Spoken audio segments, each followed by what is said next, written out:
Okay, let's unpack this.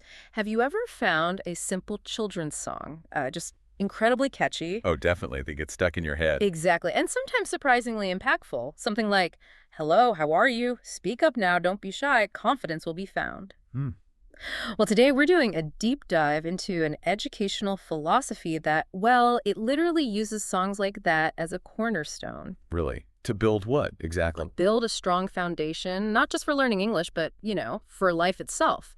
We're exploring IVS education. Ah, IVS, right. Yeah, a system designed to cultivate future-ready students, guiding them from their very first English words all the way to tackling complex life skills, even preparing them for, global challenges. That's quite a scope. From a song to global readiness. It is. We've got their program details, some research papers on technology in Vietnam, which we'll get to, and yes, even the transcript of that very catchy "Hello, how are you" song. Uh, Our mission, to really uncover how IVS aims to unlock potential and build, well, truly confident, creative, resilient individuals, and maybe see what lessons we can draw from their approach. what's truly fascinating, I think, is how IVS seems to have maybe cracked the code on scaling some quite personalized educational ideas. Like what? Well, elements of Montessori, Howard Gardner's multiple intelligences, things that are often hard to scale up. But they seem to be using technology and practical application to reach a lot of students. Right, mass personalization, that's the tricky part. Exactly. It suggests a kind of blueprint. But it raises that big question. How do you go from a simple greeting song to a whole comprehensive framework that prepares kids for higher ed and, this dynamic world? Let's start right at the beginning then, the earliest stages. Yeah. IVS's Gold Digger program. It's for preschoolers, right? Those Yeah. little ones, 3 to 5 years old. That's right. And it promises this solid English foundation through what they call fun interactive learning. What does that actually look like? Well, it's all built on this learn through play idea. You can definitely see the inspiration from Montessori education there. Okay. The program focuses on developing all four core language skills: listening, speaking, reading, and writing, right from the very beginning. The goal is to make acquiring the language feel natural. Like learning your first language. Pretty much, yeah. As It- natural as possible. And this is where that "Hello, how are you" song fits in. It's not just background music. No, no, not at all. It's a dynamic tool. It's woven right into this play-based approach. Gold Digger uses songs, engaging stories, interactive games, group stuff. To make it fun. Fun, exactly. And crucially, to build that confidence early on. So give us an example, like for a 3-year-old, Gold Digger 1. Okay, yeah. For Gold Digger 1, the themes are very immersive, very relatable. Things like familiar objects, colors, numbers, animals, family members. Stuff they already know in their own language. Precisely. And the magic is how they use these everyday concepts to embed foundational English words and simple sentences almost, subconsciously. So by the end of that level, They're expected to talk about familiar objects and colors using basic sentences like "this is," recognize colors and objects when they hear them, and even start writing simple words. wow, okay. And it obviously grows from there. Oh yeah, significantly. By Gold Digger 4, which is for the advanced 5-year-olds, they're describing jobs, animals, and their habitats, even natural phenomena. So it's really about building that confidence to communicate in more and more situations. That's the core goal. Yeah. Everyday situations, but an expanding range. What about checking progress? How do they assess? That's quite notable, too. It's continuous and observational. It moves beyond just, periodic tests. So watching them in action. Exactly. They look at the overall progress and how a child actually uses the language naturally, their communication ability, how self-confident they seem in group activities, even their attitude toward learning. Less about a score, more about development. Right. Charting their evolving capabilities. Okay, so once they've got those basic sounds and sentences down in preschool, what's next? Building real fluency. That's the next step. They transition pretty seamlessly into the Superminds program. This is for elementary school kids. Superminds. And this is from Cambridge. Yeah, developed by Cambridge University Press. It aims to enhance those comprehensive English skills: listening, speaking, reading, writing, but also, and this is key, fostering critical thinking and broader life skills. Ah, so it's not just language anymore. No, it's building language proficiency alongside cognitive development. It continues that holistic idea from Gold Digger. So what kind of critical thinking or life skills are we talking about at the primary level? How does that actually weave into learning English? Well, take Supermind Starter, for instance. Students learn basics like introducing names, greetings, talking about clothes, using structures like my shirt, your shoes. Simple stuff. Okay. But beyond the language itself, the teaching methods stay really interactive. Play-based, experiential learning, songs, games, stories, And those projects, activities naturally encourage. things like problem-solving, collaboration. Those are the seeds of critical thinking, right? Hmm. Planted early. Makes sense. So, fast forward a bit. Middle schoolers. How does the journey continue then? Elevating from foundational stuff to real fluency. Right. For middle school, IVS uses the H2 Higher program. H2IR. Okay. Yeah, the main goal here is still building a solid foundation, grammar, vocabulary, pronunciation, but there's an equal, maybe even stronger, focus on significantly developing real-world communication skills. Getting them talking confidently. Exactly. The aim is to make English feel like a natural second language, fostering a genuine mindset change, so students are just comfortable expressing themselves. That sounds like it loops right back to that speak up now, don't be shy idea from the song. It absolutely does.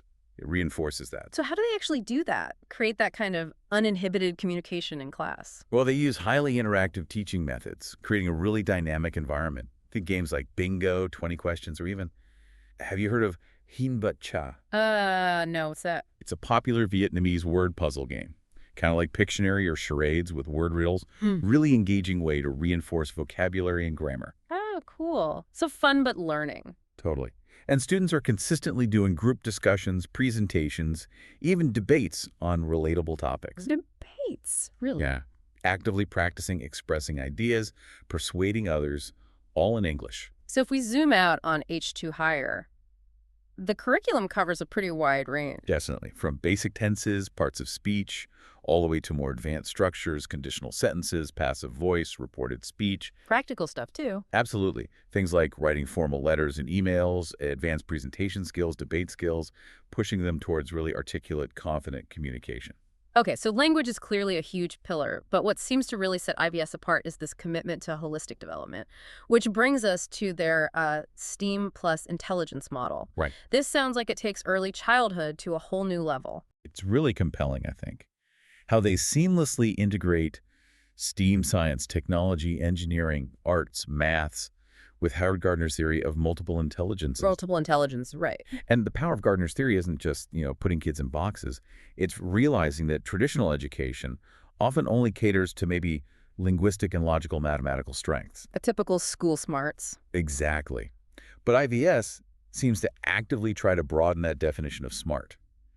They design activities to ignite potential in kids who might excel in music or spatial reasoning or even understanding nature, bodily kinesthetic, interpersonal. So every kid finds a way to connect and feel confident. That's the idea. No matter their dominant intelligence, there's a pathway for them to engage and succeed. Okay, but that sounds complex to manage. Tailoring education to 9 distinct intelligences, especially for really young kids. What are the practical hurdles? Oh, it absolutely demands a highly flexible curriculum and really skilled educators. That's definitely a challenge. So how do they manage that complexity? Is it technology? That's a key part of it, yeah. They use a whole range of diverse tools. Like AI, gamification, what are we talking about? We're talking engaging videos, interactive games, yes, even AI-powered online lessons. And importantly, they collect data all along the way. Ah, data. To personalize. Right, to provide detailed progress reports for teachers and parents. This data-driven approach lets them keep adapting the learning path for each child. Okay, let's make this concrete. Can you give us some real-world examples of these STEAM activities? What might a day look like for the younger learners? Sure. For the nursery kids, 2 to 3-year-olds, the monthly themes are very hands-on, very sensory. Oh. Imagine a colors and shapes theme. They don't just identify colors, they use them to draw expressive faces, exploring how color can show emotion. Okay, interesting. Or a sensory exploration thing where they touch different materials, soft cotton, rough sandpaper, and connect those feelings, those sensations, with descriptive words in English. Wow, that's incredibly immersive. So it's not just naming things, it's experiencing them and finding the words. Exactly that. Yeah. Experiencing and describing. What about kindergarten, the 4 to 6-year-olds? Themes get more expansive. They might delve into space and the universe, simple science experiments, creative architecture, engineering and problem solving. So they could be building models, doing experiments. Yeah, maybe building models of the solar system, Mm-hmm. or conducting simple experiments like watching water evaporate to grasp scientific principles, or designing little buildings from Legos, which taps into spatial skills, engineering thinking. And I saw they do field trips too, like to a zoo or a farm. Yes, Tom Cum Zoo, Green Farm. Taking that experiential learning right out of the classroom, letting kids directly observe animals, plants. In their, well, near natural environments. Right, real-world connection. Okay, beyond English and STEAM, there's also a heavy emphasis on life skills. The IVS Life Minds program. What's the thinking behind that? Well, this program aims for truly comprehensive development. It combines practical life skills, critical thinking, creativity, and naturally English communication, All wrapped together. all wrapped together. Each session, typically 90 minutes, is carefully structured. 5 parts. 5 parts. Yeah, a warm-up, then exploring the topic, practicing it, doing some kind of creative activity to apply it, and finally, review and reflection. A whole cycle. A continuous loop of engagement, yeah. So what kind of skills are we actually talking about? What's the takeaway? Everything from, practical things like introducing yourself effectively, communicating clearly, to responsible behaviors like managing your belongings or polite table manners. Okay, real life stuff. Very much so. For instance, they might have a unit on my daily routine. Students don't just learn the English words for activities. They do what? They also learn to sequence events, put them in order, and even create their own ideal daily schedules, Right. which is subtle practice in time management. Clever. Yeah.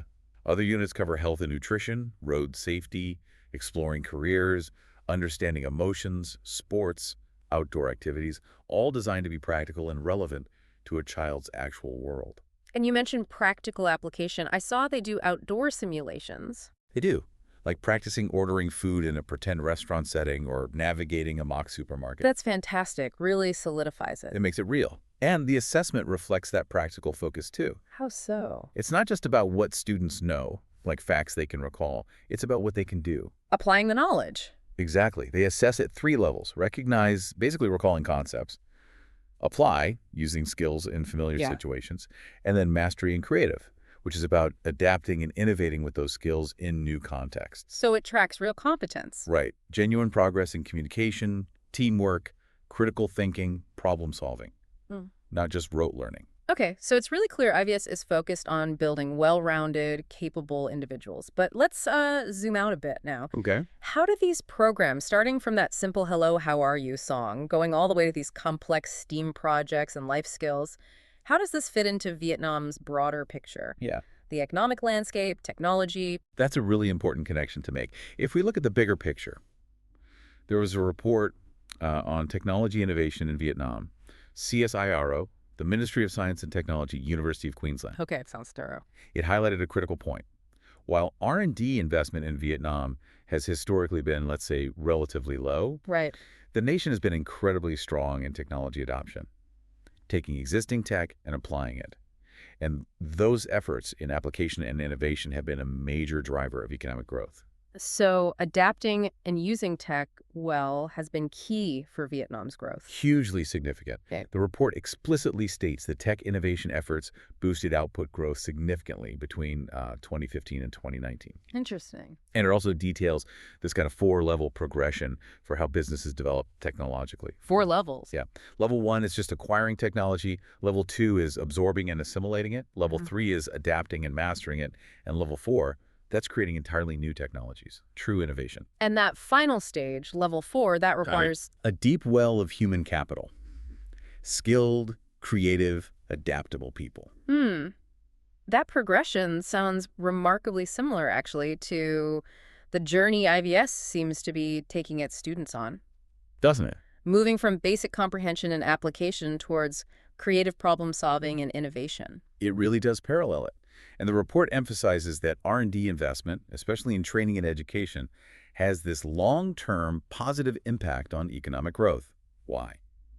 Because it improves human resources and stimulates innovation. So programs like IVF. Exactly. By fostering critical thinking, confidence, adaptability right from the start through language and STEAM, they are directly contributing to building that human capital. The kind Vietnam needs to advance along those levels of technological development. They're kind of preloading the next generation. That's a good way to put it. Preloading them with the mental infrastructure needed to move the whole nation up that enterprise technology ladder. Which raises a really important question then. What's that? How can these foundational educational approaches, starting so early, how can they continue to scale up and really impact the nation's technological readiness across the board? Hashtag tag outro. Wow, what a fascinating deep dive into IVS education that was. It really covers a lot of ground. It does. From that, simple song, encouraging a kid to just say, hello, how are you? All the way to this comprehensive model preparing students to innovate and thrive in a tech-driven world. That's a truly remarkable and really well thought out journey. Mm-hmm. We've seen how IVS emphasizes not just getting the language right, but building confidence, critical thinking, applying things in the real world, Mm-hmm.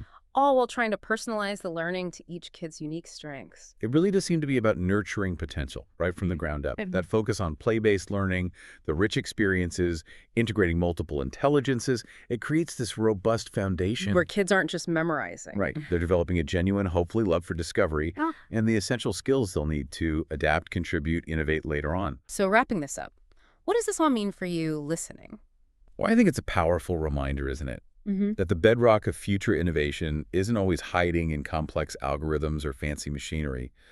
Often, it's built in those earliest, most joyful moments of learning. Yeah, absolutely. It's in the confidence to speak up now, don't be shy, like the song says, and the ability to grow step by step. Building those fundamental skills unlocks such immense potential down the line. Well said.